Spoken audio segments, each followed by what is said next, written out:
how we can bring those data silos together. So it's about data architecture as much as well. It's about really thinking for the future and thinking how we're going to architect it to capture that and maintain it and make sure that we can then leverage it for the future.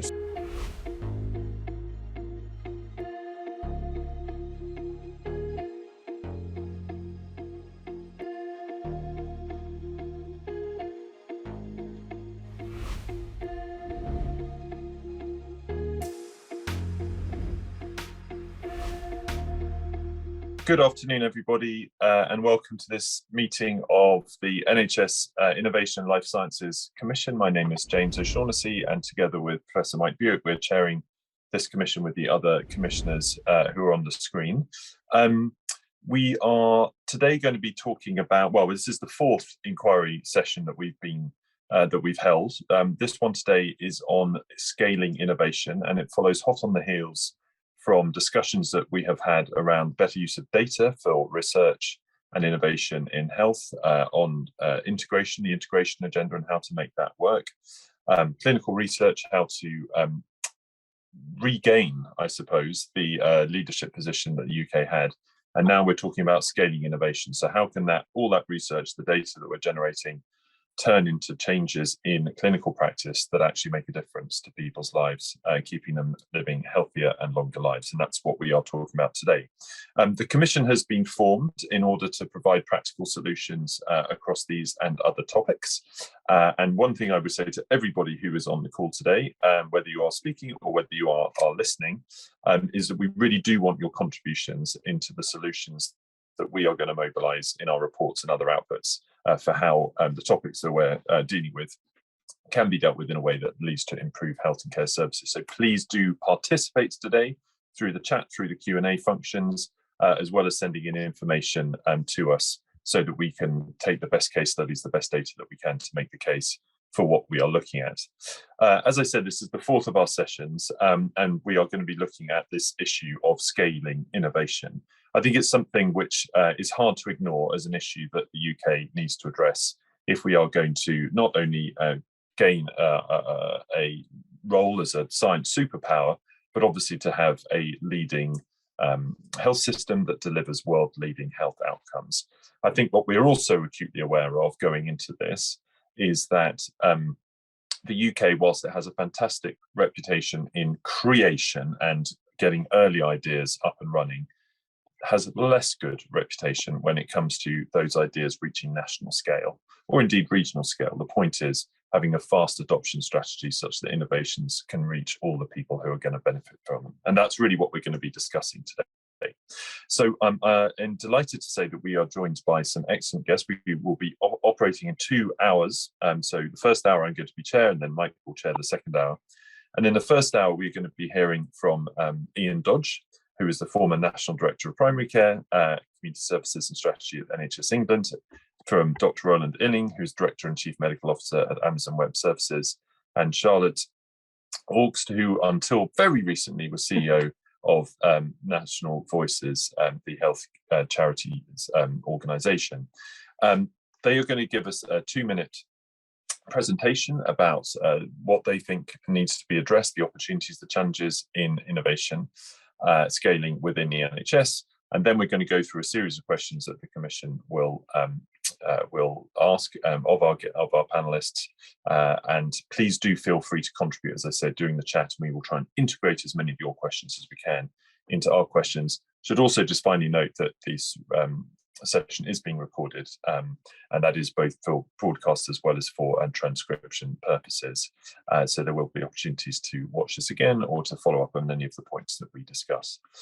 So without further ado, I'm going to go over to our panelists, and I wonder, Charlotte, if I could come to you first, and then to Roland, and then to Ian, before we move into Commissioner's questions. Charlotte, over to you. Thanks for this opportunity. It's obviously an interesting question. I should say that I'm speaking in a personal capacity, but I'm obviously drawing on the work that I've done in the last few years in leading National Voices.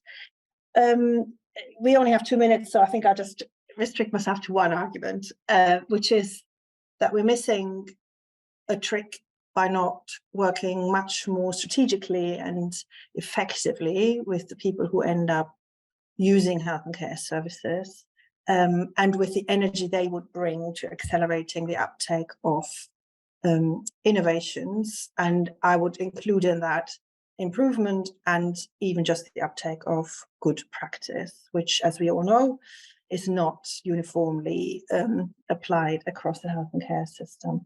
And I think that energy that people could bring to this acceleration plays out on two levels. One is the individual level. So in a conversation between the patient and health and care practitioner, are we thinking hard enough about what the patient would need to say, I think I should be benefiting from X because I hear that that's a really good thing. And how could we do this on an individual level without exacerbating health inequalities? Because to an extent, a little bit of that is obviously going on. You know, the people on this call are much more likely to have heard of innovations and to ask for them than a lot of people who are quite far removed from health and care services and might not have the kind of self-advocacy skills that you need to get what you think you need. So that's the individual level, but I also think it works at the collective level, and that's obviously where partnerships with the VCSE become really important. So if you want to push through an innovation in the stroke space, then I think you can do a lot worse than reach out to Juliet and the Stroke Association and say, how are we going to get this in front of the people who will benefit from it? Because these organizations all have very effective mechanisms of communicating with the people they work for and with. And they also, much more so than the formal health system, have cracked how we actually get people to take action. This is something the VCSE does every day, not least for fundraising purposes, but for all sorts of other purposes. You know, this is something that we're good at. We know how to talk to people in a way that makes them take action. And I think that's something that health service has never cracked.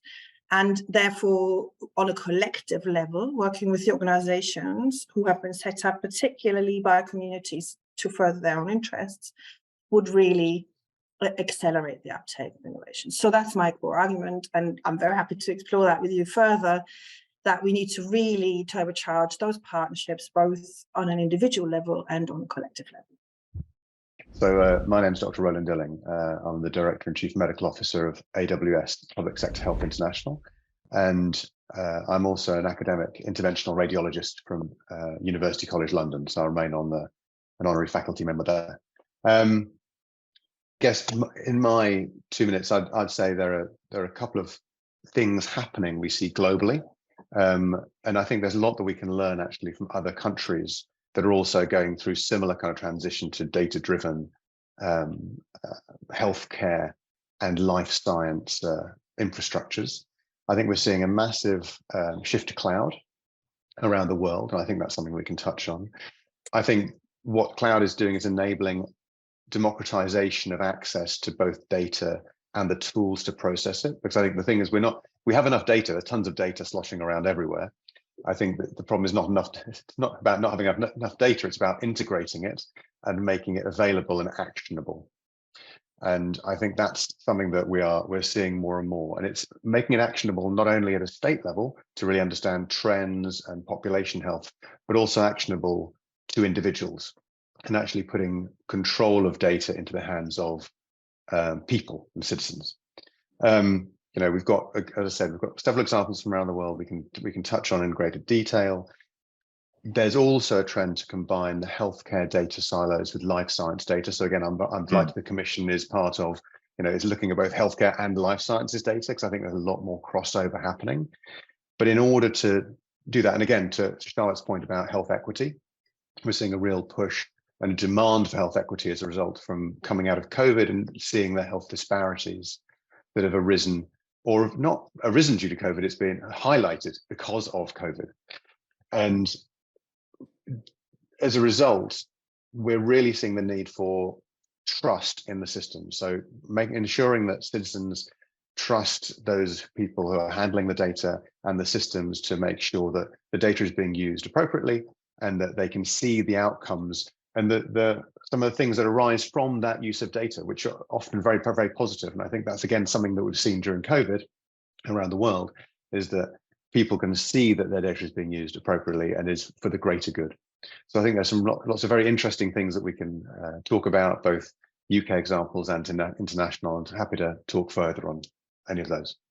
Thank you, Roland. I realised I was on mute previously, which I thought I was asking you to go, but clearly nobody heard anything, so I apologise for that. Ian.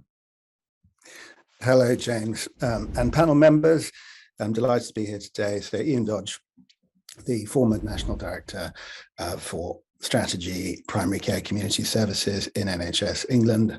I mean, my interest is I've spent, best part of 3 decades in health policy, partly trying to address exactly this question and often failing, as to how do we actually manage to scale up things that have proven to work particularly in one part of the country, and do that really effectively.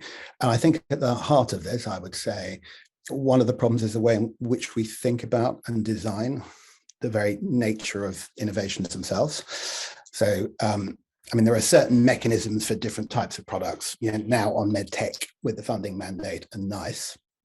But we typically, I think, don't speak the same language about the nature of the expected benefits. And we don't design the initial experiments and first scale adoption in pilots in a way that is conducive to replicability elsewhere. And yep. I think that lies at the heart of the problem. And I think there's a set of quite major systemic things that will need to happen if we are to not end up having a similar inquiry in a decade or 2 decades time, and wondering why nothing has been different in the intervening period. Thank you. That is a Pandora's box of issues, Ian. I hope that we will be able to open up further as we go along. Very good. So I think 3 quite different perspectives already from the panelists, talking about mobilising patient voice, patient choice, and the charities that can help do that, access to innovation via data or using data to generate actionable insights that can be used to drive innovation both nationally but also in the clinical research space, and then actually thinking about how the very design and trialling of products so that they are enabled to scale, and actually providing data that would enable commissioners to scale with confidence, which I think is one of the big issues that we will need to get into. So I think all of that leads quite nicely into the first question, which I'm going to take on the first topic, which is about fostering that necessary culture to support innovation and indeed, importantly, to reward innovative behaviours. So this is, as much as anything about people and institutions. How do we go about creating an environment, or what does a good environment that facilitates innovation uptake look like? What kind of incentives, resources are available? And, critically, if this is happening in certain places in the NHS, which it clearly is, how could that be spread more widely across the system? What are the mechanisms for doing that? So that's our first topic. I wonder if I could ask Charlotte first, then Roland, then Ian, to give their perspectives on that topic, and just with always the condition in mind that we're looking for practical solutions that could be implemented by policymakers, clinicians, and others tomorrow in your answers. Yeah, I mean, there's obviously loads of angles one could take on that set of issues. Maybe I kick off by talking a little bit about our experience working with the Accelerated Access Collaborative, which I know a few people here have, been involved with, and National Voices was one of the partners setting up initially, so we're all for it.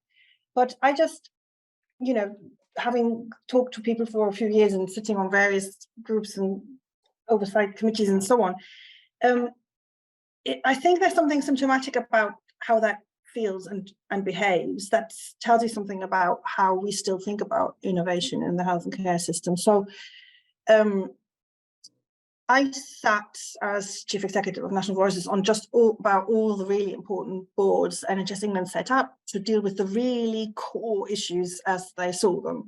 So, elective recovery, primary care reform, digital first health services, all those really thorny, difficult issues where the smartest people inside NHS England, hundreds and hundreds and hundreds of people were asked to figure out what the heck are we going to do post-pandemic or mid-pandemic on these really thorny issues. And then there was the Accelerated Access Collaborative, who was doing stuff on innovation. And I just always felt like, what is going on here? You know, if we're talking about elective care recovery, and we have the smartest and brightest people and a huge flipping budget here to do something about elective care recovery, how come we haven't got some innovators in the room? How come we're not talking about what innovations do we actually need in this space? What would help? Rather than plowing on with the usual programmatic approach, the NHS programming something to death. And then we have innovators in the Accelerated Access Collaborative who were doing nice little things, but none of them were talking about elective care recovery, primary care reform, digital first, services.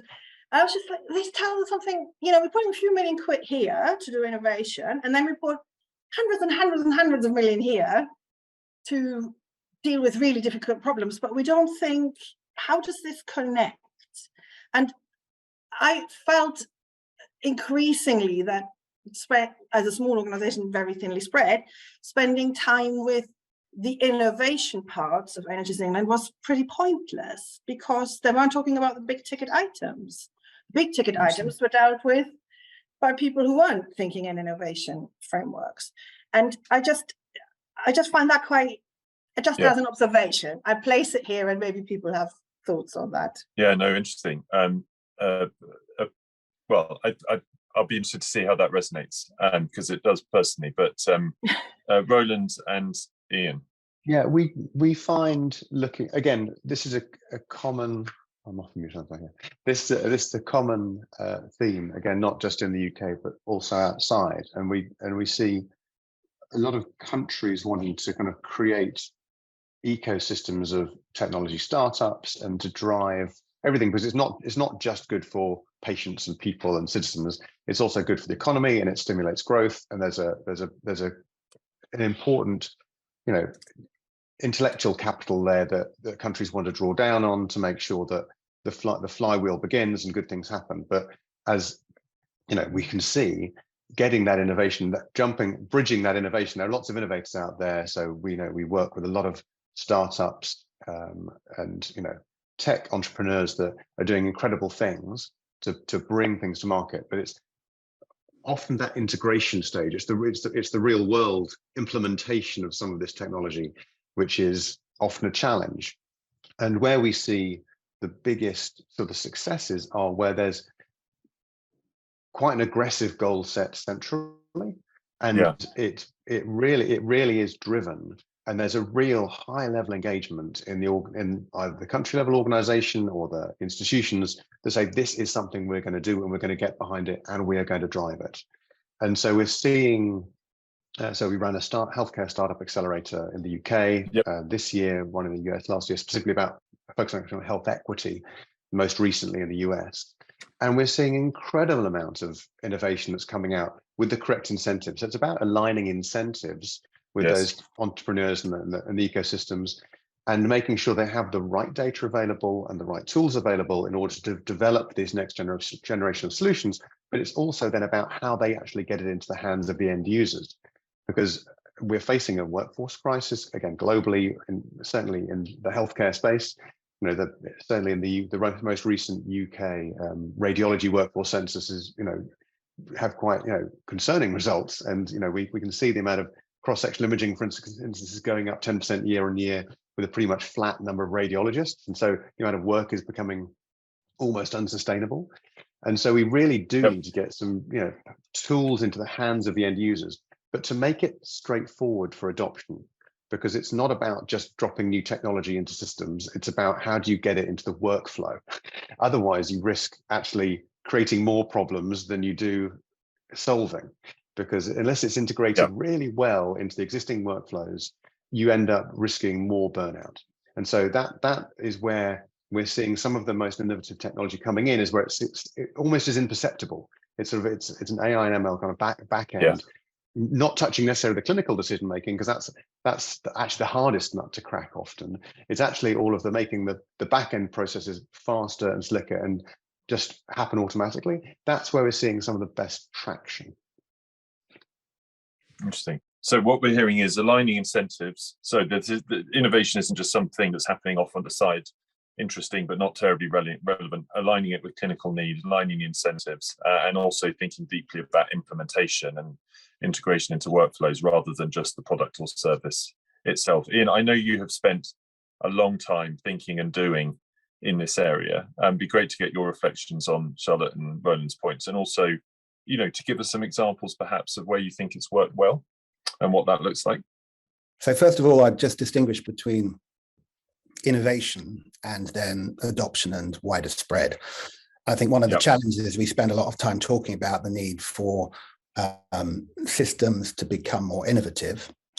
And I think there's a risk in that, because if that's actually what we're just after, I think it gets heard as being involved in the sexy end of inventing things. And typically in a way that is a kind of local gold plating, designing something that is bespoke to your own context, that I think is often inimical to the process of achieving reproduction elsewhere. It goes back to, actually, is there an N in the NHS when it comes to wider spread versus a whole heap of local systems and people trying to do their own thing? And I think that's partly due to learned behaviors of sometimes crass mandation of single national answers that don't always fit local context. I think if you take, say, the Nigel Edwards excellent piece of about 2011 in the HSJ, where he describes kind of innovation in the NHS as a bit like, for the receiver, an episode of the game show Scrap Heap Challenge. And trying to kind of piece together different things that feel as if they don't quite work, versus the oscillation into the reverse scenario of actually just leave us alone on the how, just talk to us about the what and we'll go figure, which is, I think, a bit bonkers in terms of efficiency and making it easy, picking up on Roland's point about, well, actually, are there some standardized models where there's clarity about what are the things that should be standardized and what are the things that can be contextually specific. And I think that at the heart of this then is trying to design prototypes. So how do you actually not have a whole series of naturalistic experiments? I mean, take radiology. I mean, we've got loads of fantastic, you know this far better than I do, Roland, but machine learning algorithms. We've got lots of individual sites trying to do their own thing. But what would be, and this is an oversimplistic analogy, but take something like Park Run, the free 5K piece. It's a very simple standardized model. And if you want to set up a park run, you can. And that's one of the reasons why it's become huge globally. So, actually, how does the center corral, a brilliant trust, an average trust, a really struggling trust, and actually design a prototype with clarity about the things that have to be true across all of the sites, and clarity about the areas where you adapt it to your local context, and be clear about the how. So it's easy for people to adopt and pick up. And I think at the heart of that is being clear about the intended benefit, so that people are looking at innovation and adoption not as some end in itself, actually, but purely designed towards a set of clear goals that have salience in the eyes of both users, Charlotte's earlier point, and indeed the NHS. I think we just don't get that right, that clarity about the benefit buckets that people should be working to try and then make true, that then mean that they are invested in trying to get the maximum spread of the innovation, because it's designed to achieve a set of goals. And there's a number of examples I can think of where that, where we don't think that through. I mean, just take for example, at the moment, and Keith will be familiar with this, take COVID antivirals. Okay, so the UK has spent a lot of cash on a stockpile of 5 million antivirals. There is the current NICE MTA process, which is going through great. And that will or won't declare cost effectiveness and the usual TA piece. From an NHS perspective, though, there is a capacity crunch at the moment. So question, rather than just come up with a quality calculation, the really interesting thing is actually how many how many DGHs worth of hospital capacity would full rollout of proven antivirals actually achieve, and then what would need to be true in order to drive that? And because that is then a far more relevant conversation. How can then local NHS organisations not want to play in order to deal with the problems that they've got? Very good. That's an excellent case study or thought experiment as well. Thank you. Keith, can I hand over to you? Yeah, thanks, James. I think I'm right in saying that the NIHR budget is something of the order of 2 billion. Somebody will correct me if that's wrong, but I think that's about right. I've actually got no idea in terms of the amount of funding that goes in towards, you can call it implementation or scaling of innovation. But it feels to me that there's the potential, indeed to us, there's the potential to rebalance that a bit. Obviously, R&D is important, to say the least, but given what we've spoken about already, then this balance of funding, actual cash that's going in, or effort that's going into implementation, maybe needs rebalancing. I don't know whether, Charlotte, you're nodding away. Keith, just while doing that, I mean, it's a while ago now, but when I was in DH, we commissioned a review actually of all the different spending pots. I think Ian was part of that too. We co-commissioned it. And it was interesting that a lot of the money that we spend on medical research is spent at what you'd call upstream. So at the kind of ideation, creation, innovation end. And actually, even the NIHR's money has drifted in that direction over time when it's meant to be further downstream. And as you look at it, a huge number of funding streams, lots of money, a lot of agencies spending that money, but a real dip when it comes to scaling, which interestingly is mirrored in the private sector where we lack growth capital. So there's a kind of double valley of death there. It would be interesting to know if that data is still available or indeed has been updated from OLS, something I think we should look into. Yeah. So sorry to interrupt, but yeah, maybe also just again by way of answer a little vignette, because I think they illustrate quite well sometimes what isn't really working. So we're talking at National Voices, we talk to NIHR quite a lot because we are very interested in that closer to people and services end of research.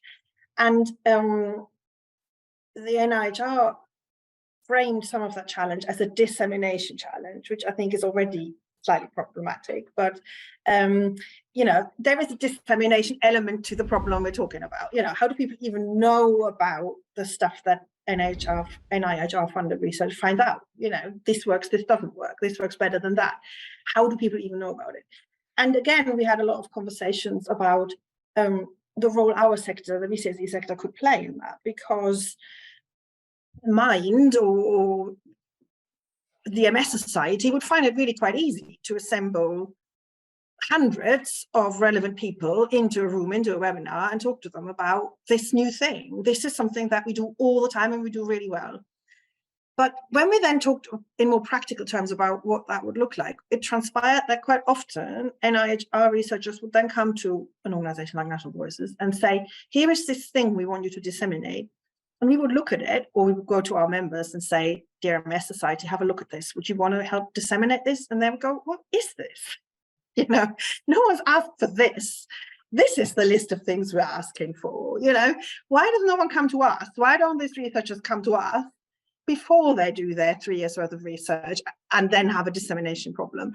So I sometimes think the dissemination thing feels harder than it needs to be, and the uptake thing feels harder than it needs to be, because we haven't aligned the research with the real pressure points that people are perceiving and that people want solved, and where there's a lot of urgency behind a problem that they feel needs thinking about and making better. So that would just be my little vignette as to how that feels when you deal with NIHR. So what you're saying essentially is the sort of research prioritization is all wrong. Problem definition even. What's the problem we're trying to resolve here? I think my feeling is a lot of stuff we've been asked to fall behind, support, endorse. We don't agree with the problem definition. And, I'm sure that's the same for when you are a matron running a busy acute ward. The innovation that you're being asked to implement doesn't resonate with how you perceive the problem. So I think this tension Ian's describing between the national and the central and the local is such a crucial one, because almost always the problem definition needs to be somehow generated locally for it to feel like one that people have bought into. And how do we do that without reinventing the wheel in every single location? I think that is a challenge I would personally think needs some more serious thinking and possibly even some innovation. How do we get people to buy into a definition of a problem we're all collectively told needs to be resolved, without having to, in every single location, thinking through how we're going to deal with this radiology backlog thing or whatever it is. So, I mean, that sounds in some ways like a NHS strategy problem, Ian. What do you think? I strongly agree with Charlotte on the need for clearer demand signalling in relation to what research is looking at. And I think it's a different model of research from a traditional 3-year kind of post-grad cycle. It's much more, how do you understand the nature of a hypothesis around a problem with an expected benefit that has been defined? And then how do you then design something using ideally as close to real-time data to be able to work out if it's actually working? That is not a traditional academic research play. I would say on the bigger, the question about the balance between upstream basic research versus real world application of it. I too recall, James, the conversation we had about this and the data which showed billions of pounds when you include industry contribution. I mean, it was kind of getting up towards 10 billion UK wide in research funding. The academic health science networks collectively produced a little chart that showed that their funding was about 50 million a year. And they were one of the most obvious vehicles involved in wider dissemination. If one just used that number, it would be an understatement. But it is extraordinary that the combination of NIHR, government and industry and the NHS collectively spend such an incredibly low amount of money on real world evidence. I think we actually tried to see if we could add some extra cash in, James, as we were constructing that bit of the long-term plan in chapter 3 at the end, and didn't quite end up kind of landing that. But I think it is a critical thing. And I would say that's about then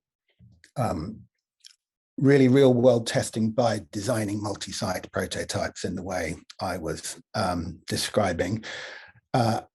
If I can just give an example, because I think some of this in some instances can be reasonably simple and straightforward. So during COVID, I was overseeing the rollout of pulse oximetry in the community.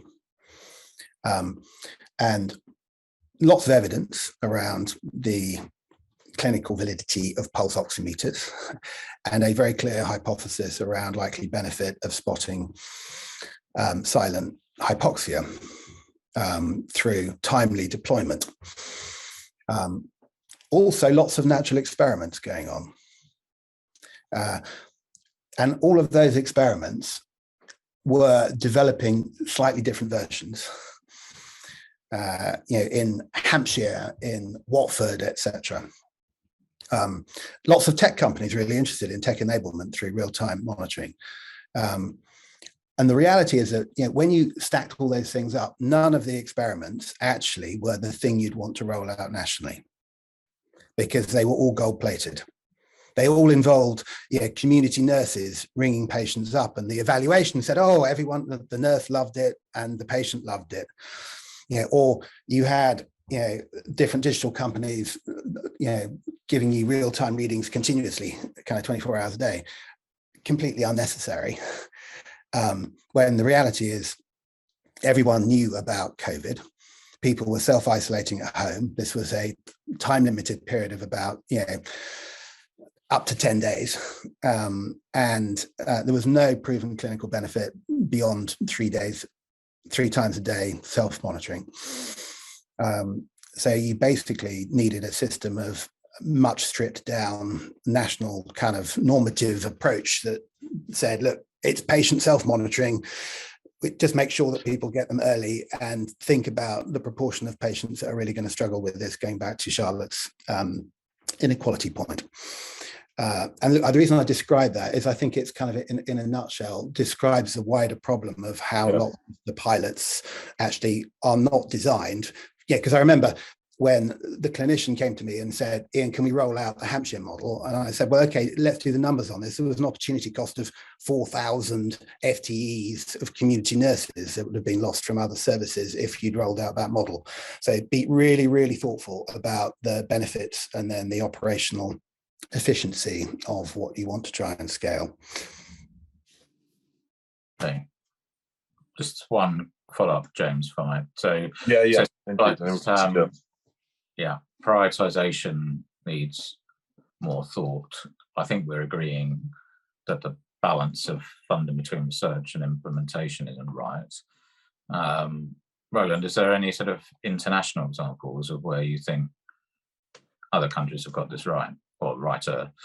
Well, I don't think anyone has got the silver bullet just yet, but equally, I think there are some examples of, you know, driving national need and national prioritization, but with local solutions being sought, and then prioritization of those solutions to drive through. But equally, I think in the UK, we've got some good examples, I think, of you know, centrally coordinated national scale programs, like the work from Genomics England, I think, is phenomenal around genomics medicine, about the way that they can interact with pharma companies and with research organizations, and they can stand up. You know, they've stood up, in you know, both UK Biobank and Genomics England have stood up, you know, data platforms where researchers can access them from all around the world in a trusted way. They can, pharma companies can access for the next generation of drugs. You can surface data very fast, and especially during COVID, I think the work Genomics England did during COVID, surfacing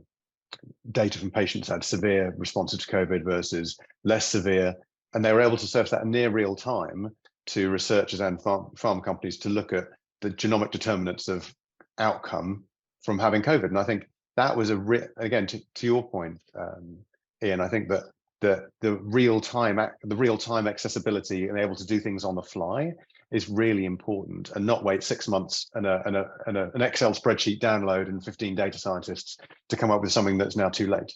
I think it's that the real time implementation is really important. I think we've done some interesting work with Lancashire and South Cumbria, for instance, you know, across that region, about, you know, developing an integrated care system, you know, provide holistic support no matter which silo, you know, the patient goes into. They'll have access to their care records available at the point of need. I think that's a really, you know, interesting case study, which, again, if you think, you know, does that 80% fit what most other regions want to do? Probably. Is that something that could potentially scale up?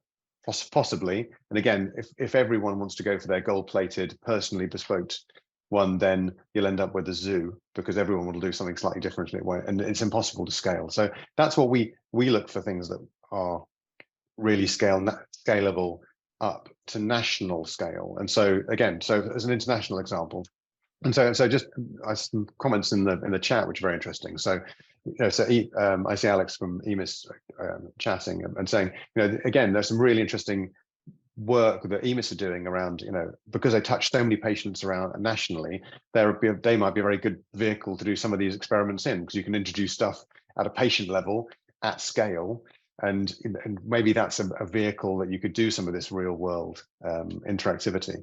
In India, so an example I'll give from India very briefly is they had a need to do telemedicine consultations, and so they actually stood up a telemedicine platform called eSanjeevani across 4 states, and they stood up in 19 days, and so it went live across 4 states, and it worked. And so they were able to, and the way they built it was such that it was actually all of the other states could then take it on and adopt it, and that actually scaled up to the whole of India. So they were able to offer a whole of India telemedicine platform for 1.4 billion people during the pandemic. And they're doing up to 200,000 teleconsultations a day on that platform, linking up physicians to patients at the point of need. I think some of the, there are other examples as well where countries have taken, particularly COVID, as a driver to drive some patient and citizen-facing technologies as the next generation. So again, to use the India example, they've taken their test and trace application, have turned into a national health application for their citizens, and they're taking their national vaccine, COVID vaccine rollout platform, and they've repurposed it for a universal vaccine registration platform for citizens. And so again, there's some interesting repurposing going on now with some of the technology which has been born through the pandemic, which we're seeing in various countries as well. So I think there are some things that we can definitely learn. I wouldn't mind coming in here briefly. I mean, it's more of a research angle possibly than an innovation angle, but the two are obviously very connected. And I've thought a lot in recent years or so about long COVID and the emerging VCSE sector in that space, because they joined National Voices and we had a lot of conversations, and we also did a project on inequalities in long COVID at National Voices. And it struck me that the research NIH have got underway and others, it's very, very high quality, but it's very, very slow. And it's largely to do with trying to understand epidemiology, longitudinal outcomes, and so on. And the people living with long COVID are so impatient for change for very understandable reasons. And that energy is completely going to waste right now. And what that leaves is the cracks, is the quacks, is the patients then being sold all sorts of rubbish as something that might help with long COVID, with no one collecting the data. And where that has really led me in my thinking is that we kind of need experts, researchers, innovators who can work with very disparate and very messy and consumer-generated data sets, really. We would need people who are able to pull all this together and say, here are hundreds and hundreds and thousands of people who are experimenting with turmeric, and here are thousands of people experimenting with oxygen, and here are thousands of people experimenting with antihistamines, and here are people doing stuff around blood thinning. And is anything emerging by way of a signal? Because I think we're missing all of this because it's totally ungoverned, totally unobserved and documented. And then we've got gold standard plated 3 years in the future. We will find out how many children 3 years down the line still suffer with long COVID symptoms and how many have recovered, which is useful information, but it doesn't really help you if you have a 12-year-old now who can't go to school because they're so ill. So I just think that kind of expertise, that kind of infrastructure of saying, okay, what would citizen-led science in this space look like, and citizen-led innovation, and how can we deal with the real world messiness of how this all unfolds and make it a little less messy? And maybe someone like EMAS could, that's how we need to puzzle it together, I think, by way of generating much more relevant insights for real life problems. So Charlotte, hold that thought, because you have done a segue to our second topic better than I could have dreamed, which is on evidence generation. And I'm going to hand over to Jill in just a second, but I just want to capture this point about the NHS, whether it's national, local, regional, being a better customer and sending much more clear signals about what it needs and is going to pay for into the kind of, the market, as it were. Because actually, I think there's lots of examples here and elsewhere that when that has happened, the market will respond really quickly if they know that there is the opportunity of the contract of supplying a service. So I think that was a very major point that came out of that discussion. Jill, over to you, and if we can run, if Charlotte and Roland are willing to 1:05 in order to make sure we have enough time on the second topic. Okay, thank you. So the second topic's about the NHS's workforce and digital infrastructure. And after 20 years at NICE, just to reflect that the scaling and adoption challenge is the most difficult bit, and the evidence, I have to reflect the evidence, says you need 3 key things in your workforce to make change. You need them to be motivated, to have the opportunity, and the capability. So I might reflect on those as I go through the questions. And the first question is indeed about data and collecting information on the use of innovations, because that can be a challenge. You've got some great innovation, but when it's out there, it's really hard to find out if it's being used or indeed whether it's making a difference. So what do we need to do? What measures should the NHS take to give us that effective evidence generation in a standardized way? Because I actually think it would speak to motivation, because if you can see that other people where it's being used is genuinely making a difference to outcomes, it would make a difference. And it's hard to surface that information. So I don't know who to go to first, but I might just go to Roland. I think there are some good examples, again, in the UK actually, of this data generation on the ground leading to, again, Ian's point about real-time outcomes. I think the work that the recovery trial did during COVID was incredible. I think, you know, that is a really good example of real-time data generation leading to real-time outcomes in a non-standard, you know, it's not a non-standard clinical trial. It didn't take 5 years to work out some of the endpoints, which are really, you know, have global impact. I think, you know, to be able to, you know, include I think it's almost 47,000 patients now in that cohort across, you know, hundreds of sites, I think over 170 sites now, and to be able to get real time. I think if we can take, that's a really good example of good practice for me. And if we could start doing more of that and try and break the standard, again, the comment was made earlier about the 3-yearly PhD cycle of let's do something interesting and then what happens to the data? I don't know.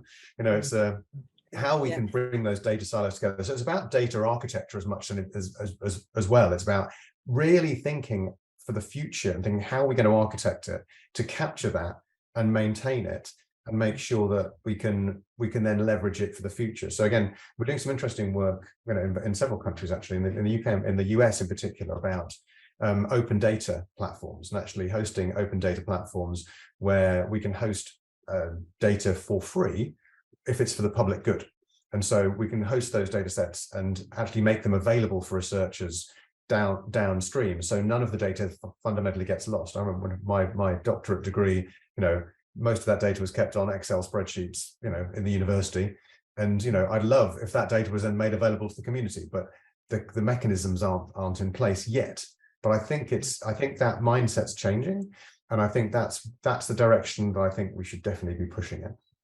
Well, that's helpful. So the data architecture gives us that opportunity to take one of my 3 points. And of course, COVID, we all had motivation in spades, didn't we, to make a difference. Ian, anything you want to say from an NHS perspective on that question? Well, look, I very strongly agree with your hypothesis, Jill, and Roland's point around the data. My instinct is that of the 3 buckets, by far the most important is just dealing with the first around the motivation. And at the heart of that is simply having the data in the first instance. So take the example of the COVID vaccination program. That had amazing data because it was such a big opportunity to go after.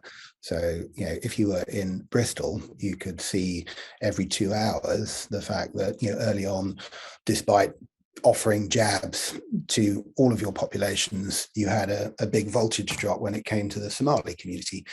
And you could then interrogate it by postcodes and be able to work out, well, actually, who the patients were that you should be, you know, then pursuing the hyperlocal action, to use the current jargon, to try and increase uptake. And I think the data is the key thing that unlocks a lot of other things. And so my take is that if innovations can be incredibly clear about what their expected benefit buckets are, so what the metrics of expected benefit that has salience for patients and the NHS, without which, why should patients care or the NHS care? As I say, and that isn't, you know, just using a QALY. It's actually, okay, so how does this help with, you know, how does this help with, moderating GP appointments or emergency bed days, or, over prescribing costs, or, for, opiates, or, etc. And to be incredibly clear about those, clear about the scale of that benefit, and then clear about what the uptake looks like. And to be able to have the real world feedback, because without which you can't do the improvement stuff, and you're flying blind. If going back to my example of oximetry, actually we really struggled to be able to provide GP practices with the same kind of quality of data that they had on COVID vaccination. And for commissioners to be able to say, well, actually, we understand there's a huge variation here in use of oximeters, this incredibly simple intervention, and it varies by particular GP practices or particular prescribers or different PCNs. So I think fix the data as the number one thing, with the query tools as well as the wider performance reporting. Really helpful. Architecture, query tools, clear about the expected benefits of the innovations. And that often is a bit of a gap in my experience too. The value proposition just isn't there. And that's partly about the motivation. I won't come to you yet, Charlotte, but perhaps in question 2, you can give me your thoughts. So question 2 is about an organizational level, so not national, and how do we ensure alignment between clinicians, and I'm going to add patients, who identify problems, and then the innovations that are available to marry those two together. Again, that will help with motivation, won't it? If we don't want a solution that doesn't address the problem that both clinicians and patients are perceiving on the ground. So how do we do that better? How do we ensure that alignment? Would you like to kick off, Charlotte? I would make any funding contingent on evidence that the person asking for money has worked with people in communities about what the problem actually is. So I think we are, by definition, going to bark up the wrong tree if we don't get that co-production piece right at the start. In fact, wouldn't it be interesting if we didn't fund NHS organizations to work in partnership with VCSE organizations, but actually said, this needs to be led by a VCSE organization, and you can bring a NHS partner organization if you so wish. So I think that kind of proper problem definition is really crucial. I'm just going back to the last conversation, and they're obviously connected very directly. The inverse care law is something we should never forget in this space. And the inverse care law became so very apparent in the vaccination program because the data was being collected. And I remember being in the room when it was a moot point whether that ethnicity data was going to get collected at the point of vaccination or not. And thank God we did, because it really taught us something about how a standard healthcare intervention reaches about 50% of people. And I think that's probably true for a lot of standard healthcare interventions, that they reach about 50% of people. And we do not have that granularity of data in the primary care space, let alone your normal hospital ward space. So if you're a manager in your hospital thinking about improvement problems, you are not cited on whether people who've had a kidney stone have a different experience, do turn up in the same numbers, are released later, have more complications, and so on, if they come from different backgrounds, if they have a different postcode. You will not have that data. So, and it always feels like a kind of non-urgent, and we really haven't got the headspace for this right now problem. And I really worry that we will not, I was on the Health Inequalities Oversight Group that was set up after the first wave of COVID, and Owen Williams chaired that, and he was very strongly arguing that needs to be the top action we take, get the data set sorted. And it didn't obviously happen because the second wave happened so much more far quicker and deeper than we had hoped. And is it ever going to come to the top of the list of priorities that we get these data sets sorted? Because where we do have completer data sets, like around vaccination, like around cancer experiences, they show very clearly that all the usual suspects don't have the kind of experiences, access and outcomes that they deserve. So I just think that is, we need to be careful not to make the gradient even steeper on the inverse care law by ignoring all those data blind spots. No, thanks very much for reminding us about the importance of the inverse care law and co-production, of course. And Roland, in relation to a clinician perspective on the ground in a trust, how do we align the problems that clinicians are identifying with potential solutions? Is it solely about data collection, or is there a better way of connecting the two groups? Well, it's a fascinating question, first of all.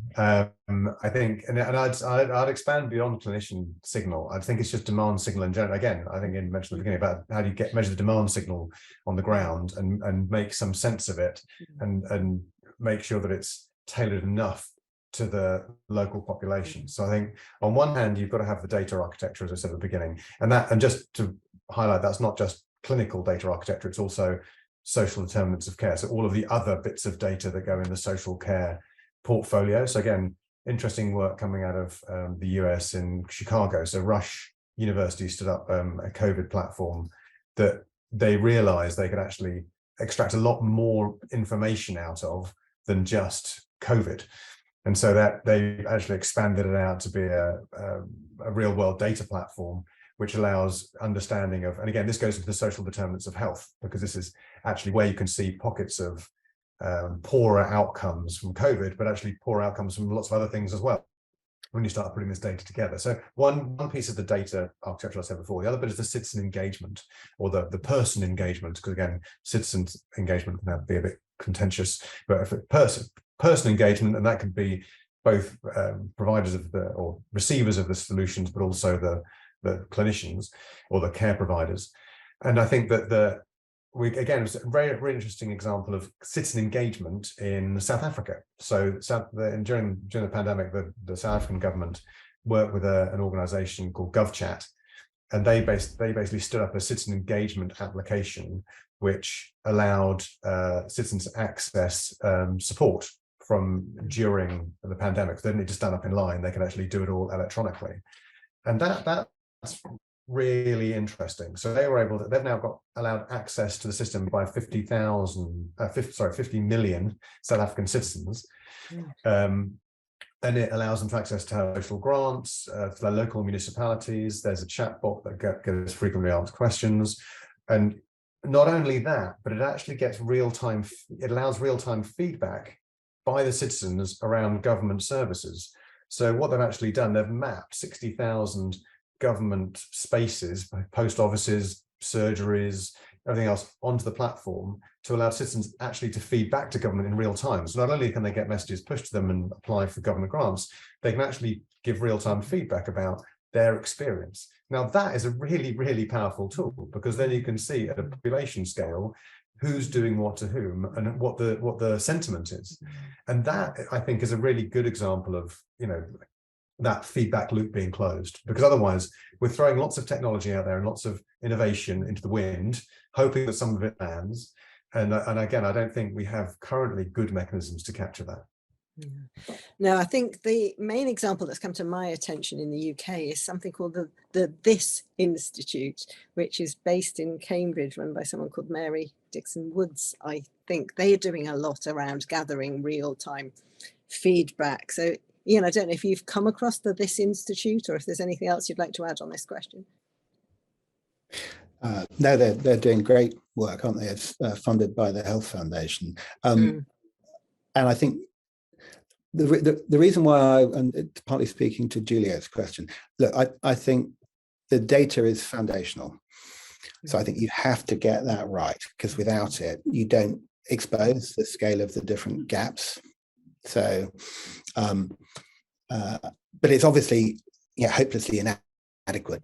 Just having the data pumped out isn't going to do enough. Hopefully it will shock people and it will give people clues if they're then trying different interventions. But that's why I say go after that first, because you've just got to fix it.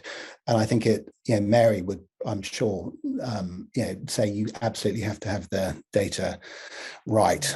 if you don't have the data for improvement, then it won't work. And that is the approach, just connecting this back to Charlotte's point around inequalities, that both Owen and then Dr. Bola Owolabi, who's leading the team nationally on this, have been driving.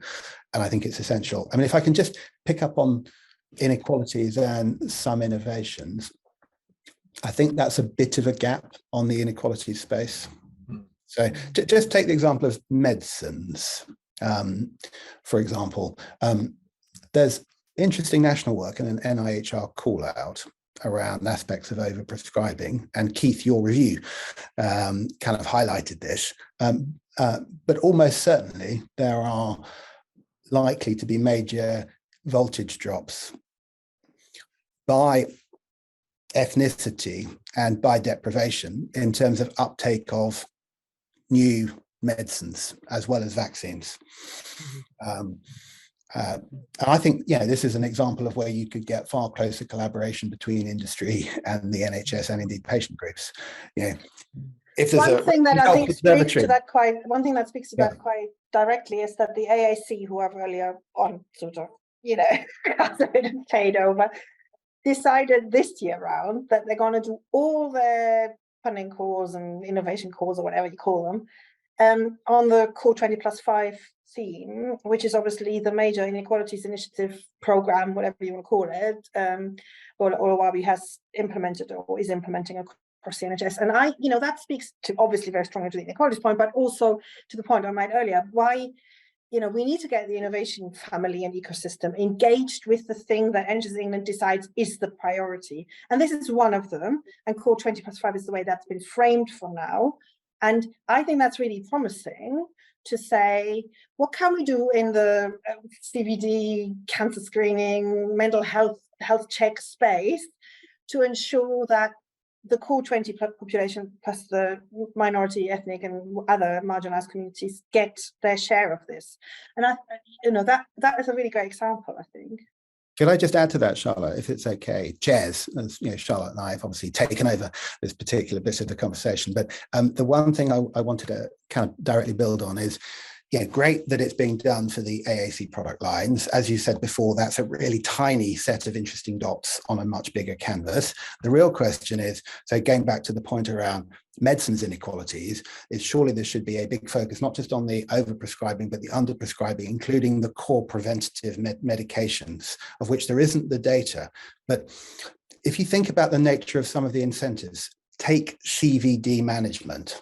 It's highly likely that the intrinsic design of some of the few incentives that are proven to work, like QOF and the IIF, slightly contrary to the recent Health Select Committee hearing that said just give all the cash to the GPs without conditionality, which I don't think is necessarily the right answer. But if you just take the design of those metrics, they could undoubtedly be improved to try and better deal with the equity issues.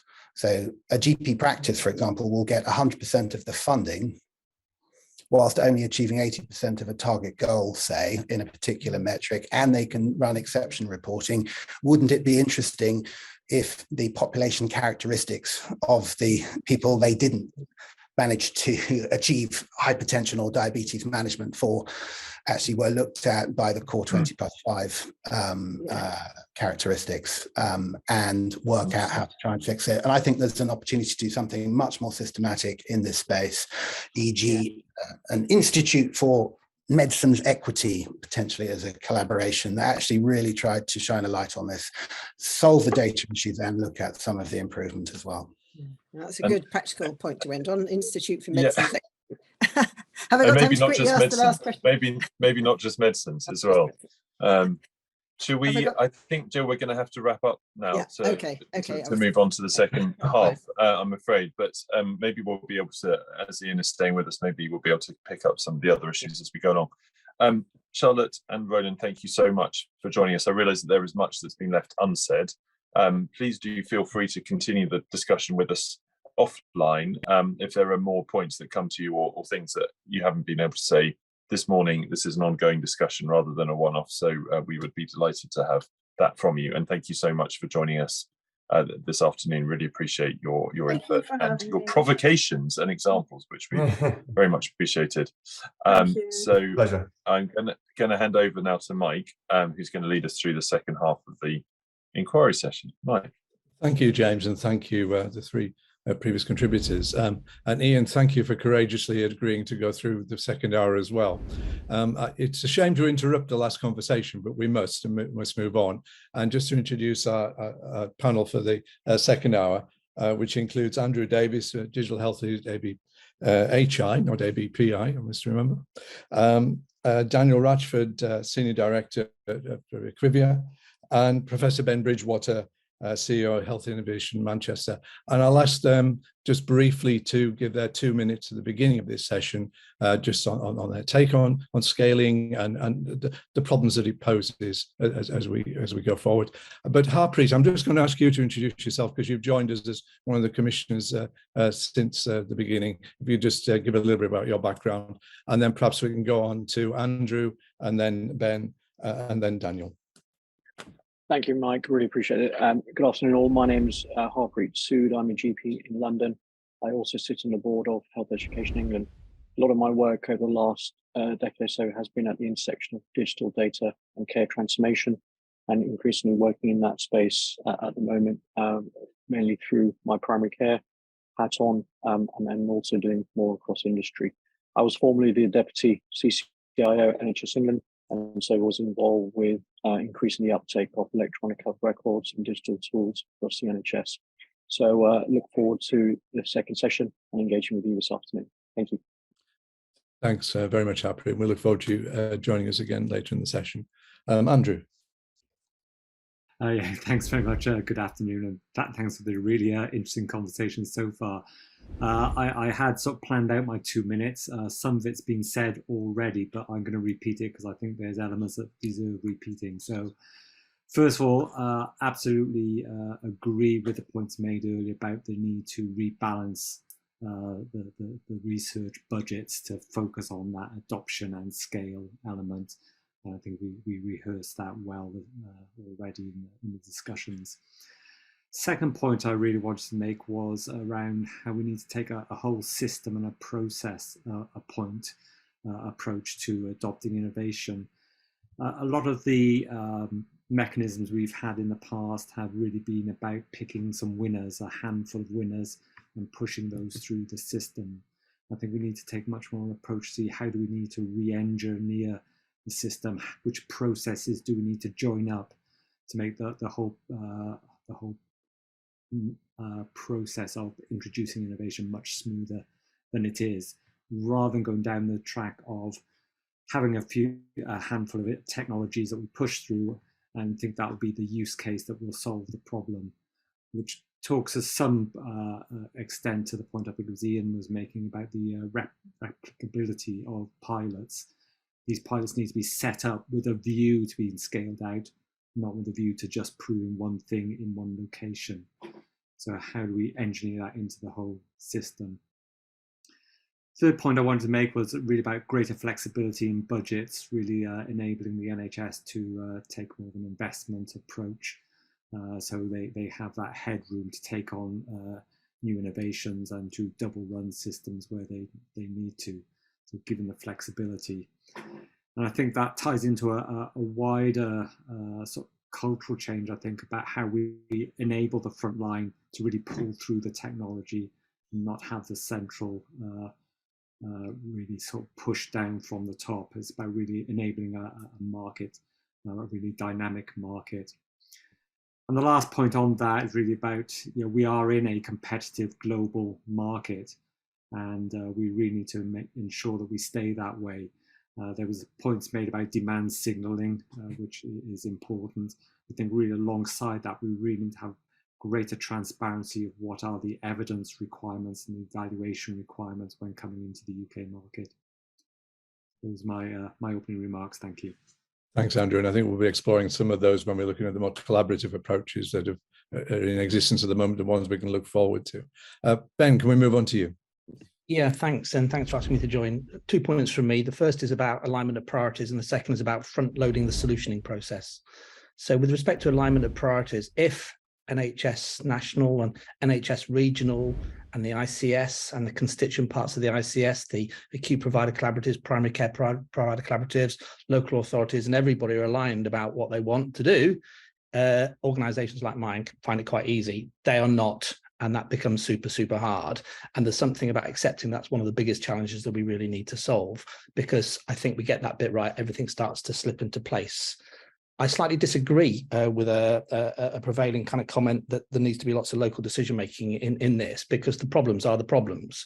And, you know, I've done this stuff all over the world, and the problems are the problems. Core 20+5 is not a bad structure for looking at it, but actually these things have a slightly different accent, but they're not fundamentally different things as you move around the different parts in the country. My second point is about front loading the solutioning process. We know quite a lot about this stuff now, about how to do it. And actually there's almost like a menu, if you like, of the things that we need to be pulling together and the choices we need to be making off that. But actually everybody needs to accept that and not rush into these things. And I think sometimes we get into the sort of more haste, less speed type of approach, but actually some do a deeper thinking, being clear about the problem, how you solve that problem, what's the role of different roles for people, processes, culture, tools, and tech is the kind of thing we need to be getting into to really actually deliver solutions at scale fast. When we're clear about that, you use some sort of proper agile methodology for how we take that stuff forward. I think that makes a big difference. I'm sorry, I'm in the States, so I didn't get the whole of the first hour, but I did hear the last 10 minutes of it. And actually the points which were being made about the voice of the patient, addressing inequalities and co-creation were absolutely fundamentally important in this. And the way we're driving this is that solutioning process needs to be properly agile, where you have the right kind of disparate voices, all empowered, a flat multidisciplinary team, dreaming up how those solutions get designed and then taken forward. So those are my opening comments. Thank you very much. Thank you, Ben, and thanks for joining from the States. I think most people would completely agree with the front-loading bit that you just talked about there. And just from the first session, Ian, you were going on about not being gold-plated, but not having to reproduce things over and over again, and having a much more pragmatic look at this. And I think that's fundamentally what you're saying there, Ben, rather than completely going local on everything, putting building blocks in place so people have some idea about how to go about this without having to start again. Is that correct? That's part of the point, I think. Getting these things right is not easy. And there is quite a lot of published work about the things that you should be putting in place. And actually, you need to understand those things and think them through. You need to spend that time in that co-creation. You need to understand all the things. I can get into the detail of what they are if you're interested, but actually, how do you make sure you align the right incentives across this system? How do you build them into the planning process? And how do you do that up front before you start to scale these things out, not get halfway through scaling it and thinking, oh my goodness, we didn't think about the incentive processes? Or actually, how do you deal with meds optimization groups? All of these kind of things, there's a whole list of them. And we should be producing the kind of artifacts with the kind of menus of the boxes that we need to tick. And we shouldn't be taking anything off first base until we've actually ticked all those boxes in that kind of way. So that's what I mean by front loading the solutioning process. Thank you. Thanks for the clarity on that. And just moving on finally to Daniel. Thank you. Hello, everybody. I've spent the last 30 years working in and around the public sector, some of it from the perspective of health, but also in local authorities and the voluntary sector. And actually, it was really interesting listening to the first hour. Some of the perspectives about voices of patients, I think, is absolutely central. And that's my first point, really, that the patient needs to be at the centre of what we're doing. I've also got a slightly sceptical view of innovation, having been involved in lots of discussions over the last 30 years. I started my career at the Audit Commission, where we were talking about innovation in local government and the NHS at the time. And I think one of the dangers around innovation is that there's a tendency to over-bureaucratise the structures. And I think if we look at, I know we'll come on to talking about this in this session, if we look at things like the Academic Health Science Network and AAC, I think there is a tendency to put lots of structures, processes, committees, forms in the way of innovation, which can often stand in the way of it rather than facilitating and incentivising it. So I think there's a need to make sure those structures don't get in the way. I think the other thing that really strikes me from the first session is the need to talk between sectors. And if we look at some of the most interesting innovations, particularly in the last couple of years, there are innovations that have come about through conversations between different sectors, private sector working with the NHS, I'm working with the voluntary and community sector. Thank you. And thank you, Daniel. This section is in two topics, and we're going to start with how we explore collaboration between industry and the NHS. And it's a pretty broad subject, really, isn't it? In fact, we've been talking about it. I remember going to a seminar years ago with Ian Carruthers presenting health, wealth and innovation. You might remember Ian all those years ago. And we seem to have a pathway to doing this. And really, I think it was only when we got to COVID that we suddenly realized in real time we could start to innovate, collaborate, bring in people from all sectors. So it's been an important question for many years, but it's one that I think we're sort of coming to the complexities of now, and particularly in this post-COVID era.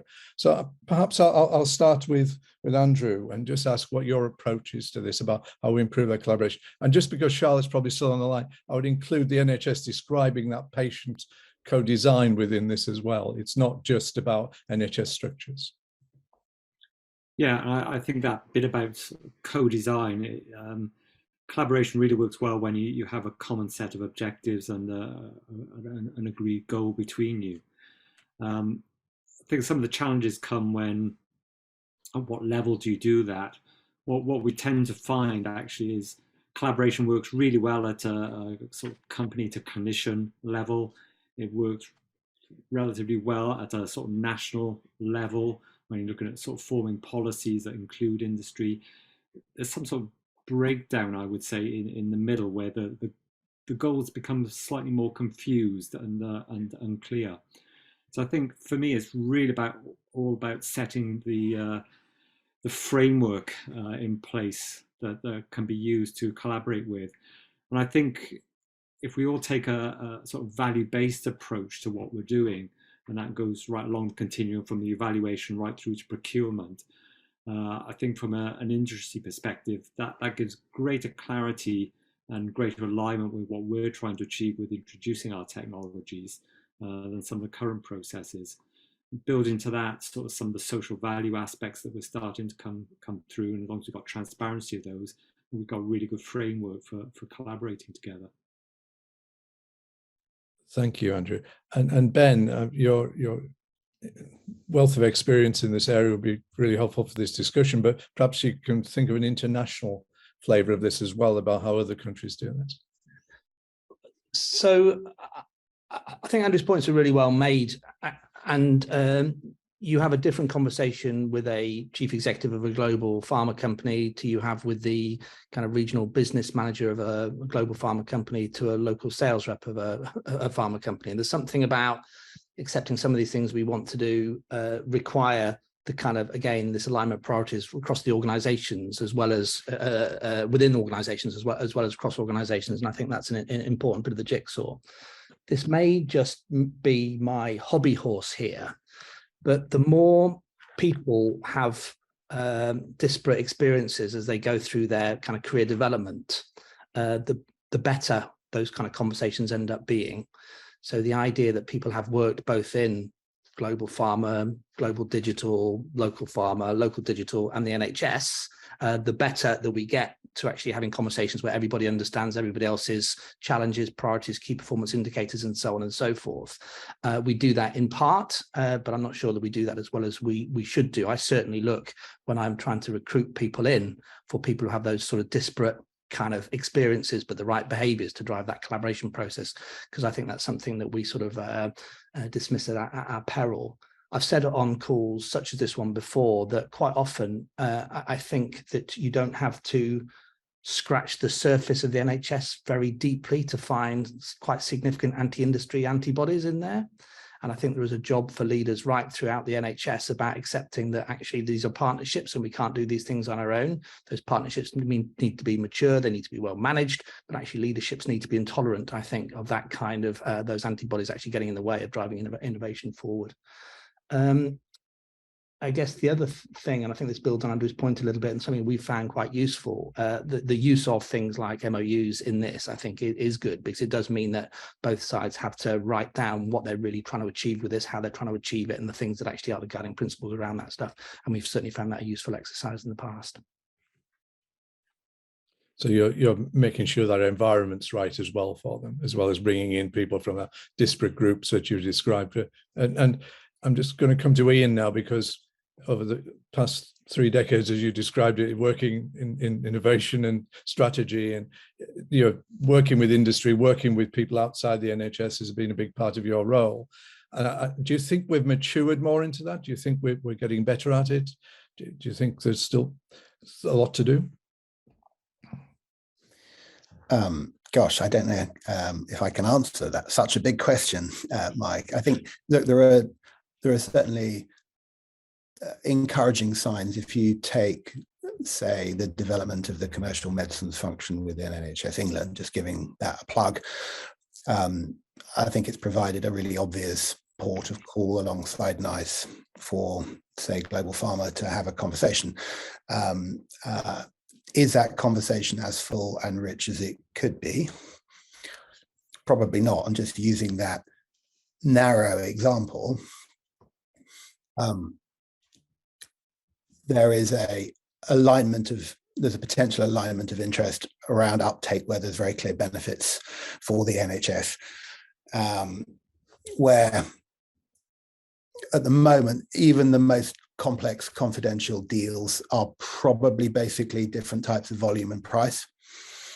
And I'd say most pharma companies get hamstrung by the lack of pre-planning of different aspects of pathway design that also have to be true in order to be able to most effectively deliver the innovation. And so actually being able to try and drive earlier conversations. If you think, I don't know, new dementia treatments potentially in trial at the moment, actually some of them require quite complex tracers that will lead to the need for CTs or alternative types of scans. But actually, where's the capacity going to come from? So rather than just think about go through the NICE process, actually have the upfront conversation and work through some of those pathway pieces. I think at the heart of this, it comes down to 2 sets of things, and it speaks directly to Ben's point around purposeful design. So be absolutely clear about the nature written down of the areas of intersect, which won't always be perfect, around benefits, and in the language that speaks to both parties, so that it has salience. So be incredibly clear about the nature of intended benefits, and then be very clear about the how then, and in particular, the different facets of pathway design. I think that last piece, I think both of them are really underdeveloped, but the last piece around industry spending a lot more of their time and potentially balance of their resource, I think they'd actually find that it's in their own interest to try and do that more effectively with the NHS, because they would get more effective uptake, including, as I mentioned earlier, for example, in the core 20+5 healthcare inequalities groups. I think you're quite right. And James, you've just pointed out in the dialogue there about the importance of that pathway design and getting it right at the beginning and knowing what you've agreed to, I guess, is where you're going to. Daniel, you sit as sort of the fulcrum of this with research and clinical trials. How is it looking? How does it look to you? I think from talking to my colleagues in IQVIA, the NHS is getting less suspicious of pharma and much more willing to have those conversations. Where we're having some real success is where we're working in partnership with pharma companies, patient advocacy groups, voluntary sector organisations, and the NHS to do joint deals about innovation. I think one of the key points of that is, as Ben says, you need the players on each side of that to understand each other's incentives and understand each other's language. So to have people who've worked across those different sectors is really important. And when it comes to the deals themselves, it's about being very, very clear about the risks and rewards and the commercial arrangements in those deals. So I think it is optimistic. Well, that's good to hear, Daniel. Neil, I'm going to ask you to take over now and develop this a little bit further. Thank you, Mike. So the organisation that I lead is MedCity, and we're very passionate about growing the sector with respect to health and wealth. And so the conversation we've just had is really interesting. I want to double click on some of the points that I heard in terms of what it takes to have industry and NHS positively collaborate. And wealth, I think, is an interesting one because obviously with industry, there's a commercial incentive, and more and more for the NHS it is as well. But there's also community benefit in terms of wealth and job creation, and also the opportunity to be involved in clinical trials, for example. So I just wanted to ask our panelists here, and I'd like to actually start with Daniel, as he talked about some of the positive things that he's seeing. I mean, we've seen quite a lot in terms of model clinical trial contracts and those sorts of things that are now at the fore to enable industry and NHS to better work together. Do you see any other sort of contractual changes that need to happen to move forward that collaboration? Have you got any examples where you've seen this work effectively that can be scaled, perhaps more than individual sites or trusts? And I'd probably also like Ben's view on that as well after Daniel. I think we're having a series of really interesting conversations at the moment about virtual wards, which is a topic of great interest to everybody in the NHS. And it's really interesting to see the different approaches that are being taken by different ICBs in how they're dealing with virtual wards. So a lot of them are coming to industry, and they're giving us a very, very tight specification of how they want their virtual wards to work and how they're going to be funded and which patients will be involved, et cetera, et cetera. There's others, which I think is a much more exciting end of the scale, who are saying, we're really interested in this set of outcomes, and we're keen to work with a series of partners in the private sector and the voluntary sector to achieve these outcomes.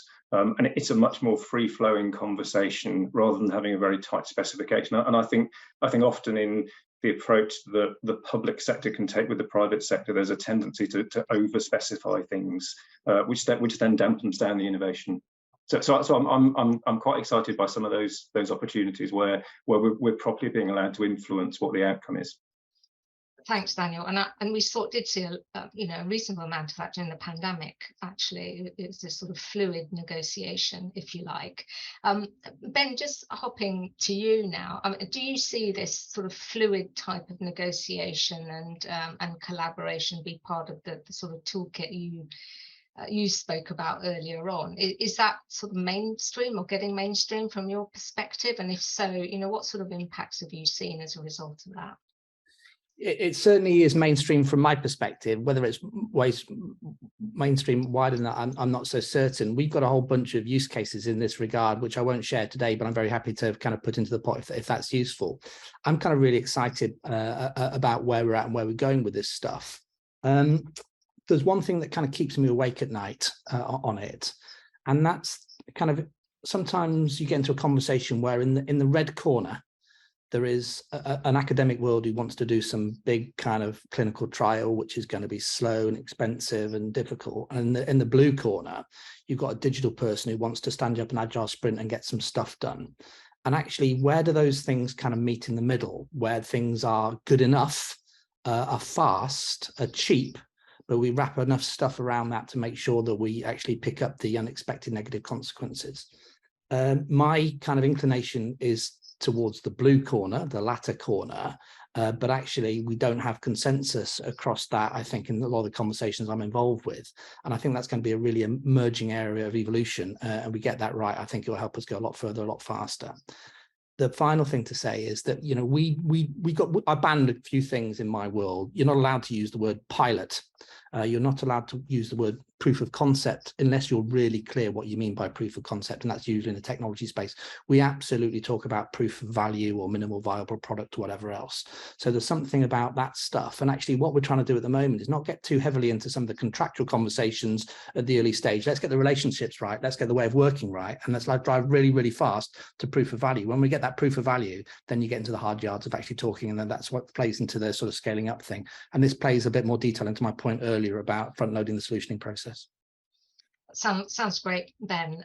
If everybody could adopt that approach, I'm sure it would be a great landscape to navigate. But I'm sure I'm sure not everybody's like that in reality. And Andrew, I just wanted to go to you very briefly. So from the industries that you represent. Sorry, can I just come back on that one? Sorry to Yeah. sort of see, but one of the things that we've invested incredibly heavily is method in this stuff. So actually, we've kind of completely transitioned the way the whole organization works based on now using Microsoft projects with Power BI sitting over the top of it. So there's a whole bunch of methodological and technological underpinning about how you do innovation, which we think is really important, which actually gives you more reliable but realized benefits in that place. And that kind of stuff pivots the culture. And I think those are some of the useful learnings from the things we've been trying to take forwards. Brilliant. Thank you, Ben. Just flitting to Andrew very quickly then. With respect to the ABHI and the industries that you support, Andrew, what's the sort of experience that they're telling you in terms of, you know, positive things they're seeing with respect to contractual changes? Is what Ben described, you know, experiences that you've heard back from industry, and if so, you know, what can you share as around best practices? Yeah, I think it's interesting. It's quite a mixed picture, actually. So a bit like Ben's red and blue corner, maybe. On the one side, you've got sort of the digital technologies, to bundle a lot of things up in that phrase. And they're being dealt with quite differently to traditional medical devices and diagnostics. Seeing a lot more, to use the word, you know, fluidity in the business model arrangements, in the contracting arrangements around the digital space. And digital and diagnostics is the same old approach. And there's just as much, you know, innovation in that sector as there is in the digital side, but they are being treated differently. I think the other sort of interesting comparison to take is, Ian was mentioning the commercial medicines unit. And I think there is something about what structures are in place to support the collaboration and the innovation and the contracting models. So with pharma, you know, you have the central, the CMU, you have medicines managers at each sort of trust level, and there's linkage between all these things, and you've got your formulary set up. It's very different in sort of the devices, diagnostics, and digital world in that respect. The structures are still growing, and they are starting to come in place with things like the MedTech Directorate. But outside of that central area, you never know quite who you're going to be interfacing with or talking to at a more local level. So I think some more sort of responsibility and clarity over who does what would be great in that respect. But, you know, very much that sort of digital aspect and what's happening in that space, if that could be more broadly transferred, to, you know, what we do in some of the traditional sort of device diagnostic areas would be really welcome. That's where we're seeing the best practice in taking place, really. Thanks, Andrew. And then finally, Ian, and in the interest of time, I just wanted to come to you actually in asking whether you agreed with that analysis around devices and diagnostics. And so who do you think should be responsible in trying to join up that sector in the way that we're seeing with other sort of therapeutics, for example?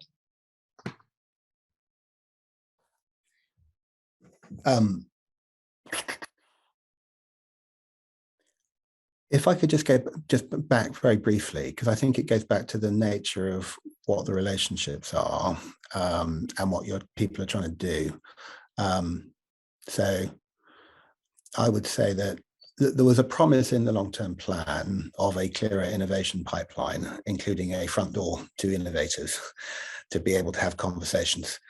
I think I'm not close enough now to know actually how well that's been executed against. I imagine it's very much a work in progress, and there is more that can be done in that particular space to try and have that sense of fluidity.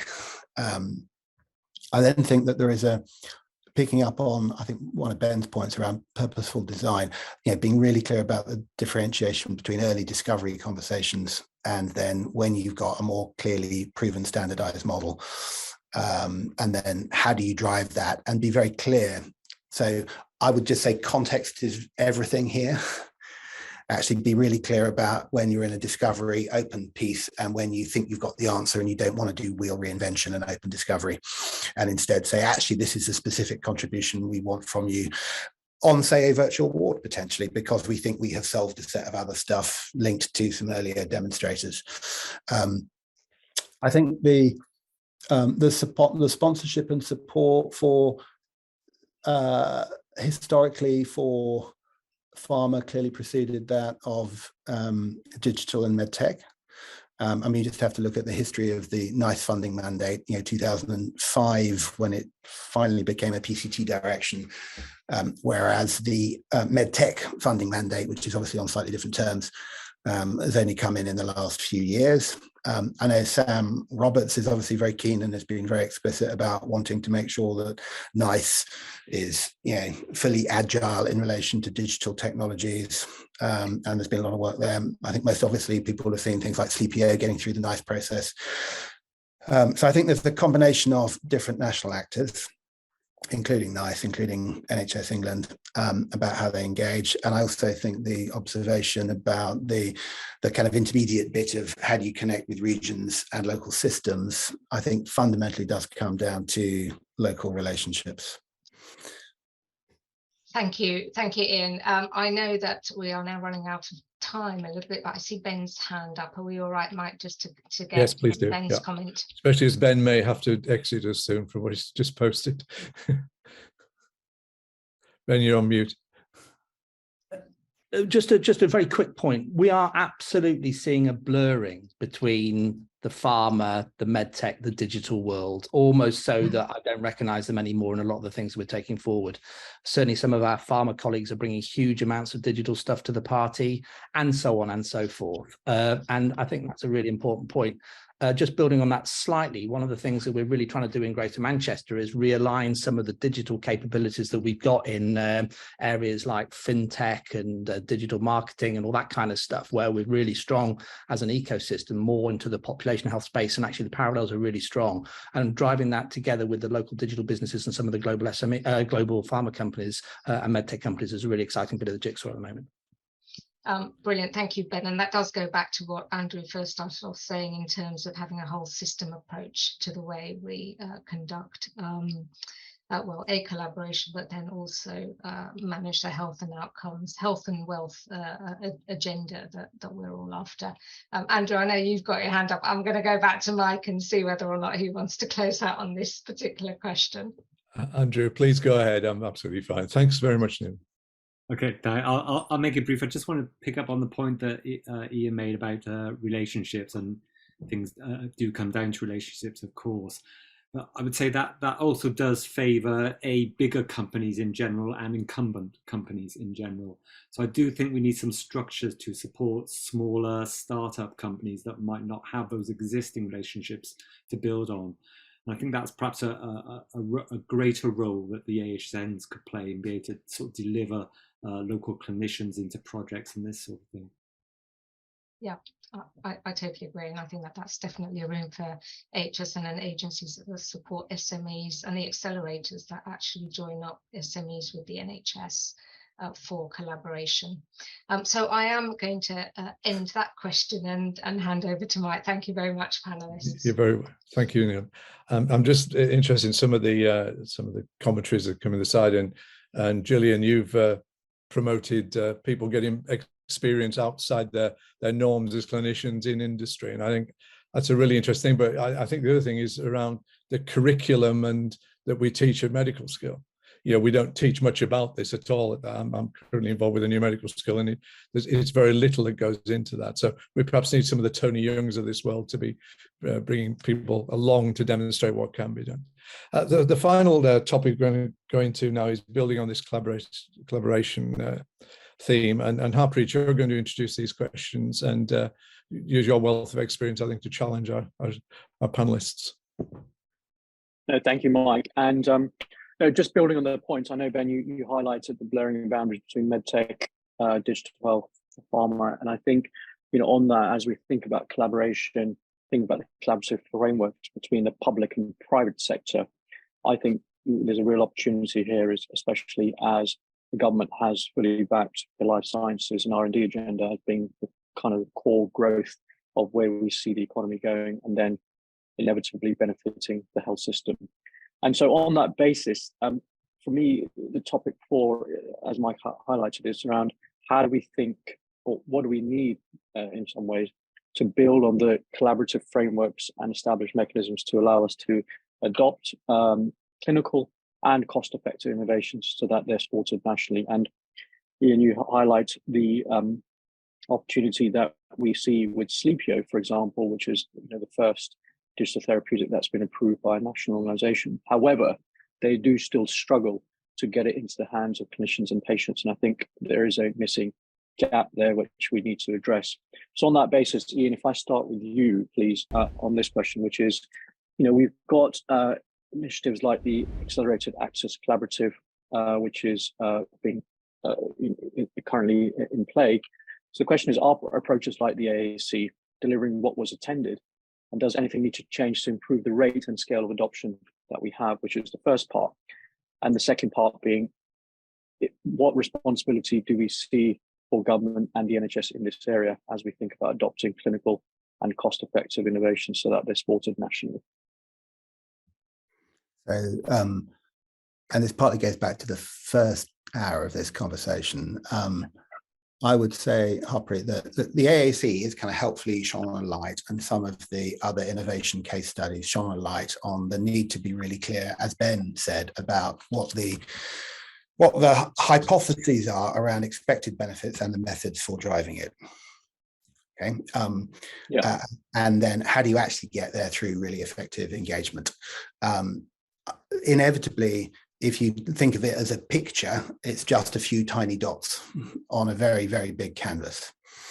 And the bigger question is then, how do we create something that is going to fill in more of those dots more effectively? I think that gets back to the themes we've been discussing around people having the right conversations and actually trying to design solutions to real world problems, and then being able to design the methods in a way that's reproducible. So I think that is the trick behind getting bigger scale, so that it escapes the individual areas, and just as Charlotte was saying in the first hour, actually gets you into the core mainstream problems that the NHS is facing. So actually, what are the problems the NHS is facing now? If people can find ways of, helping solve, discharge another 15,000 patients that don't need to be in hospital beds at the moment, speed up ambulance response times, help solve some of the GP access, support workforce productivity through, actually far smarter standardized ways of running digital radiology, etc. So I think that is the trick, is kind of really focusing on what the big issues are, and then designing sets of things that are solving for those in a standardized way, and then being really, really clear about the metrics, just as we were with the COVID vaccination data. Brilliant. Thank you, Ian. Ben, would you like to comment on that? Yeah, just very quickly, because I'm on 1% now, so I'm about to drop. But I just want to say two things, really. Collaboration is a contact sport, and you need agencies to drive collaboration, and they need to be fit for purpose, and they need to be held to account for doing that effectively. Secondly, we don't tend to think about RACI matrices as much as we should do. And actually, there's something where actually we need to be absolutely clear who's responsible, who's accountable, who's consultant, who's informed about these kind of things. And if we get that right, we choose the right things, we have alignment of priorities, we have decent methods, we have agencies to drive this stuff, and a clear RACI matrix. Those to me are the sort of the key ingredients on the sort of recipe I described earlier. Okay, thank you, Ben. And Daniel and Andrew, I'd like to bring you into this as well, because obviously, we've got NICE, we've got the ASC, and we're very good at the regulatory environment. We're very good at approving and ensuring that there is clinical effectiveness as well as cost effectiveness. But do we need to then rely more on the market and the private sector to help us scale the innovations, or do you think government and NHS should take on more of this and have responsibility in this area? Let me start with Daniel. I think on the first part of the question, has AAC and the Academic Health Science Network been successful? Yes, to an extent. If you look at the projects that have been supported and funded and incentivised through those organisations, there's lots of innovation there. As Ian says, it's a couple of dots on a much bigger picture of where innovation is happening. I think in terms of what the NHS and government can do. I think it needs to encourage the conversations. In my mind, those conversations tend to happen at a local level. So it's pushing the space and local systems to have those conversations, and allowing and supporting the collaboration with the private sector and the voluntary sector. I think particularly around integrated care partnership boards, that's where those conversations could potentially be happening much more than they are at the moment. Got it. Thank you. And Andrew, your view on this, please. Yeah, I think Daniel's sort of characterization, yes, to an extent, is probably fair. I'd probably agree with that. I think going forward probably does need to change. I think we need a whole speeding up of the system to react to what's going on within the health service much better and faster. The question of, is it down to the government and the NHS, or is it down to sort of private enterprise? I think it's got to be a mixture of the two. Unfortunately, we are in a situation where, as I characterised at the start of the discussion, the NHS isn't great at adoption. Unfortunately, the UK economy isn't good at investing either. Our members typically will go to the US to get that investment, and that leads to sort of a relocation of organisations and skills and different investment priorities. So there's a lot that. So while we need that private support, government also needs to help and encourage that private support. There's some simple things we can do. Like, the R&D tax credit is weighted more to the R than to the D, and that sort of thing can be done there, as well as how we utilise pension funds, etc. So it needs to be a bit of both. Certainly, private money has got a role in this, but there's a lot needs to be done in the background to get things moving. Yeah, no, wonderful. Thank you. James, would you like to comment on this?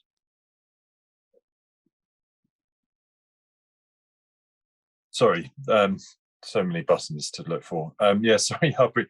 I just wanted to cut, it's actually following Andrew's point perfectly, which is the sort of, well, I guess a couple of elephants in the room. One is about kind of reimbursement. We touched on it a bit in the first session, but given that there is a reimbursement for medicines that go through the NICE route after 90 days, but there isn't for medical technology at any kind of scale or digital technology.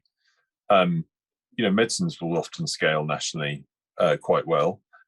Technologies don't, is the obvious. So question one for the group, is the obvious thing to have a much more comprehensive reimbursement pathway for medical technologies.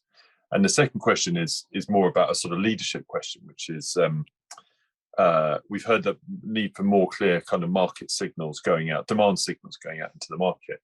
But in a world of ICBs and so on, whose job is that now? I'm not clear, because interestingly, ICBs have a duty to promote research, but I don't know if it's framed in the sense of promoting innovation or the D bits of R&D. So anyway, I'd be interested to know whose responsibility we think this is now from a leadership position to promote scaling. Great, thank you, James. Ben, why don't we start with you? Put your hand up. Yeah, just quickly. So we've been having this conversation and we're having it in earnest at the moment. We haven't quite resolved it, but certainly we are very clear with the ICB that innovation is a priority, that we need to be agreeing some innovation priorities. We've got to the stage now where we've agreed the criteria for supporting those choices, and we've agreed that extensively across the system with all the 10 localities in Greater Manchester, with the Provider Federation Board, with the Primary Care Board, and so on and so forth. So we've got those criteria, and then we're presenting a shortlist for innovation candidates for then actually scaling next year, when we're really clear about the RACI matrix in that.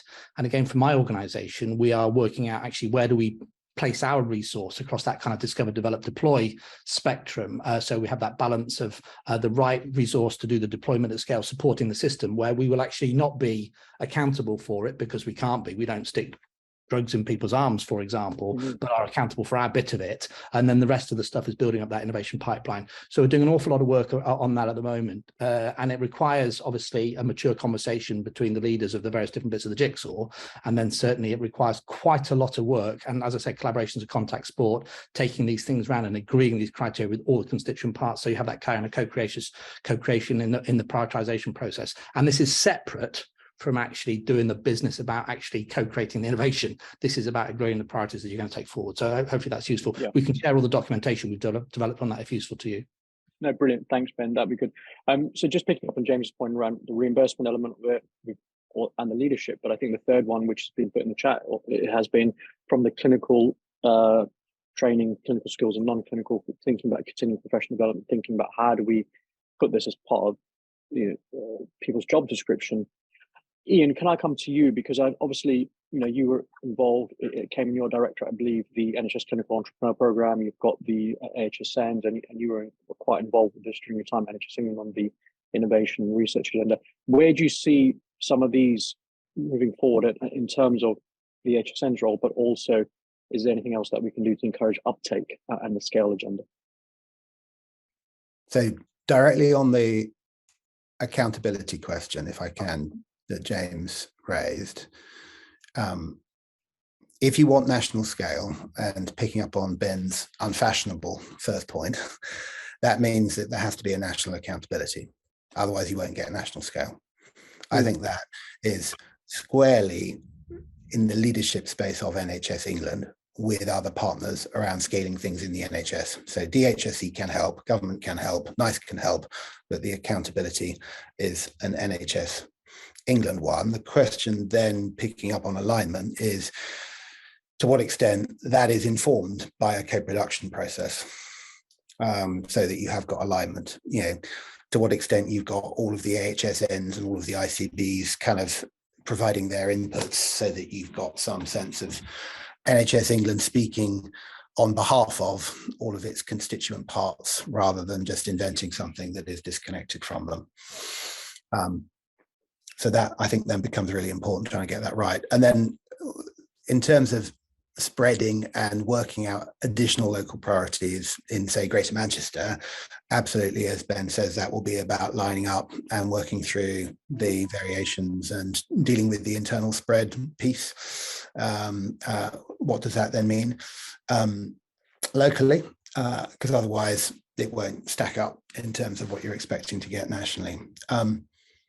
In terms of the medtech funding remit, I also think that, James, your point is bang on, that there is an interesting question about going further. There's, toe in the water on this. The question, I think, is a how one, because it's probably a bit more complicated.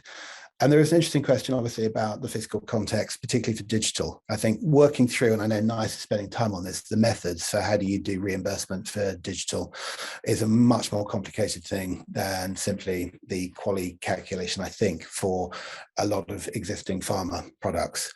So I think, yes, we will need more invention in that space. Overall, I think I would go back to one of the earlier questions we had about to what extent the national programs within NHS England, however, working together more effectively in solving the big issues, to what extent actually there's serious amounts of innovation stroke scaling funding, trying to work through what some of the best new solutions are going to be, and to what extent that is backed by an approach which is around real world multi-site testing of kind of prototypes that can then be made available and supported in terms of adoption without necessarily mandating them. If they're good, people will want to, and if they're less useful, then they won't. And I think that is the wider method that I think is going to be essential. And I think the leadership of that will need to come from NHS England. Great. Thank you, Ian. Mike. Just to say, we're drawing to the close here, Happy. So yes. I think I was about to hand over back to you. So I just wanted to make sure we got some final comments in and some thanks. Thank you, Happy, for managing the last section.